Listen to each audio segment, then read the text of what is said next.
وَإِذَا قِيلَ لَهُمْ آمِنُوا بِمَا أَنزَلَ اللَّهُ قَالُوا نُؤْمِنُ بِمَا أُنزِلَ عَلَيْنَا وَيَكْفُرُونَ بِمَا وَرَاءَهُ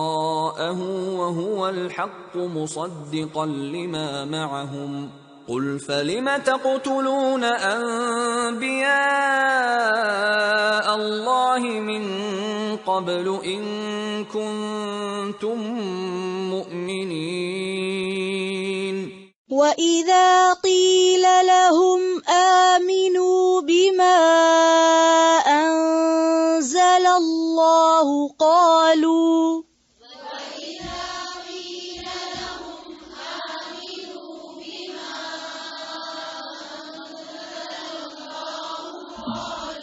پھر سے پڑھیں ایک آواز میں وَإِذَا قِيلَ لَهُمْ آمِنُوا بِمَا أَنزَلَ اللَّهُ قَالُوا نُؤْمِنُ بِمَا أُنزِلَ عَلَيْنَا وَيَكْفُرُونَ بِمَا وَرَاءَهُ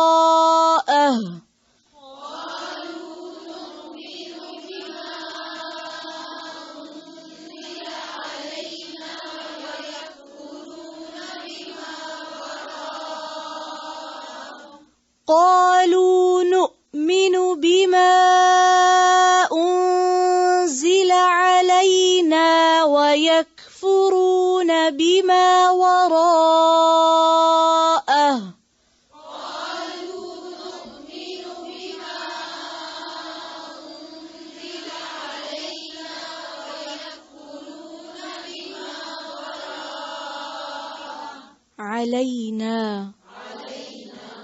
علینا ہے یا علینا؟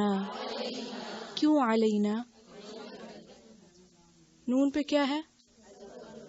تو زبر کو تو نہیں کھینچتے، آگے الف بھی ہے، ٹھیک ہے، اس لیے کس طرح پڑھیں گے؟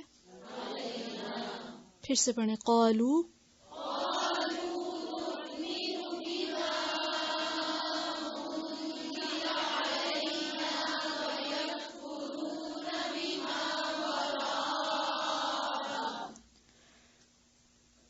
وَيَكْفُرُونَ بِمَا وَرَاءَهُ وَهُوَ الْحَقُّ مُصَدِّقًا لِمَا مَعَهُمْ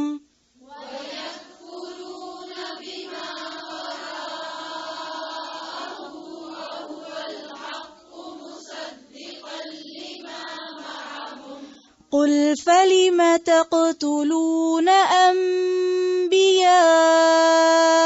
اللَّهِ مِن قَبْلُ إِن كُنتُم مُّؤْمِنِينَ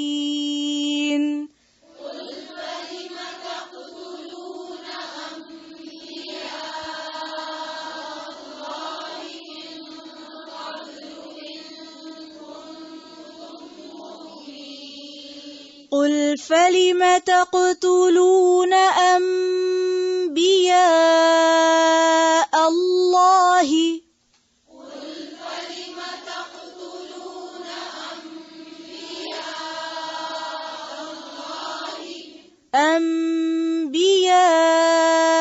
اللَّهِ مِن قبل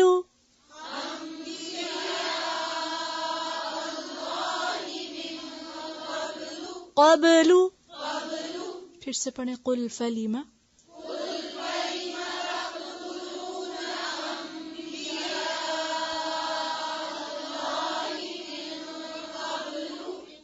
إن كنتم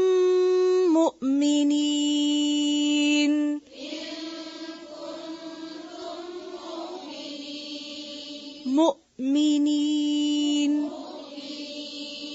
پھر سے قل فلم فلیما کو فلیما نہیں پڑھیں گے، پھر سے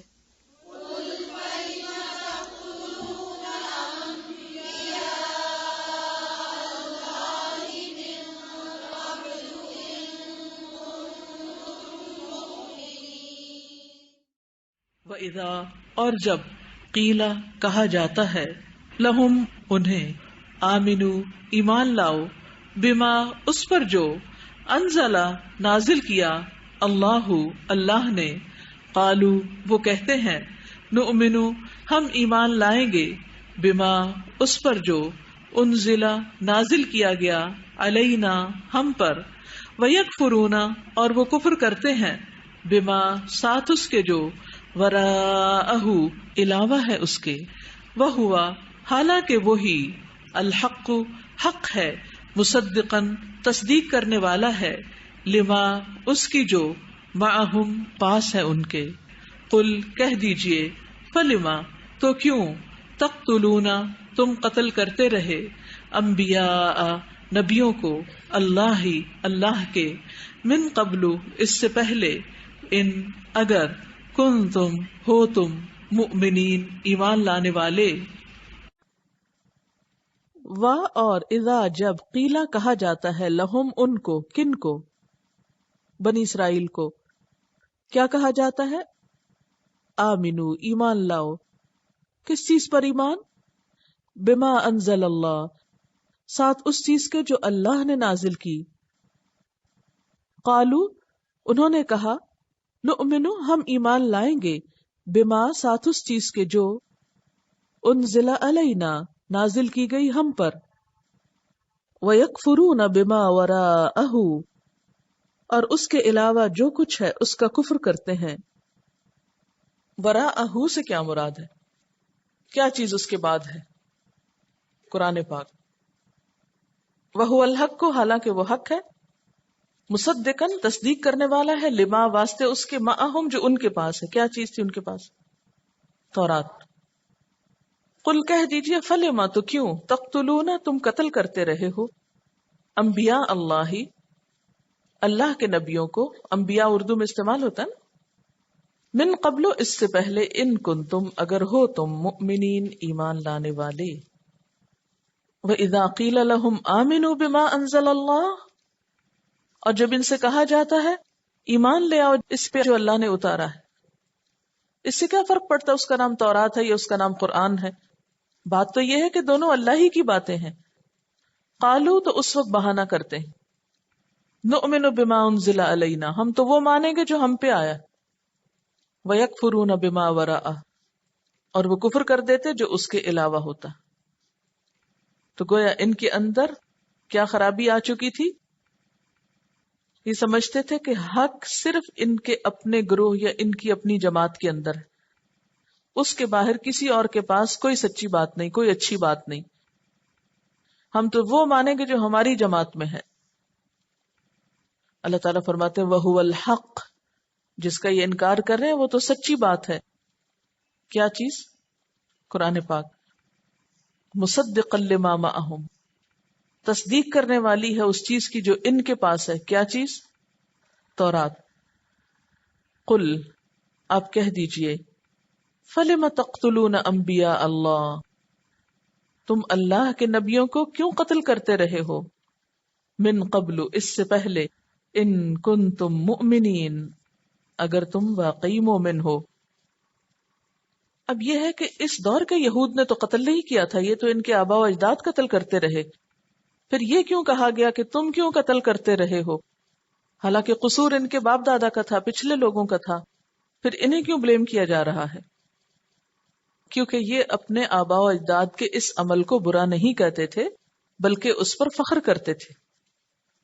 ایک حدیث میں آتا ہے رسول اللہ صلی اللہ علیہ وسلم نے فرمایا، جب کسی جگہ کوئی گناہ کا کام ہوتا ہے مگر حت المقدور تبلیغ اور اس سے انکار اور نفرت کی جاتی ہے تو ایسا شخص گویا وہاں موجود نہیں، اور جو شخص وہاں سے غائب ہے مگر اس برے کام کو دل سے چاہتا ہے تو ایسا شخص گویا وہاں موجود ہے۔ یعنی ایک شخص نے گناہ کیا، دوسرا اس کو دیکھ کے روکتا ہے، تو ایسا شخص ایسا ہے گویا اس نے گناہ دیکھا ہی نہیں، اس کی اس میں کوئی شراکت نہیں۔ لیکن ایک شخص نے گناہ کیا بھی نہیں لیکن کسی کے گناہ پہ خوش ہوتا ہے کہ ہاں بہت اچھا کیا اس نے، تو وہ دراصل اس گناہ میں شریک ہے ایک طرح سے۔ تو چونکہ یہ اپنے آباء و اجداد کے اس قتل پر، اس فعل پر خوش ہوتے تھے کہ انہوں نے بہت اچھا کیا، پیغمبروں کو مارا، تو اس پر پھر انہیں بھی اس میں شریک سمجھا گیا. اب آپ دیکھیں کہ ان کی یہ پالیسی کیسی پالیسی تھی. جیسے شتر مرغ ہوتا ہے نا، شتر مرغ کیا ہوتا ہے؟ ہوتا مرغ ہے لیکن اس کا قد یا سائز جو ہے وہ اونٹ کی طرح ہوتا ہے، یعنی اونچا ہوتا ہے.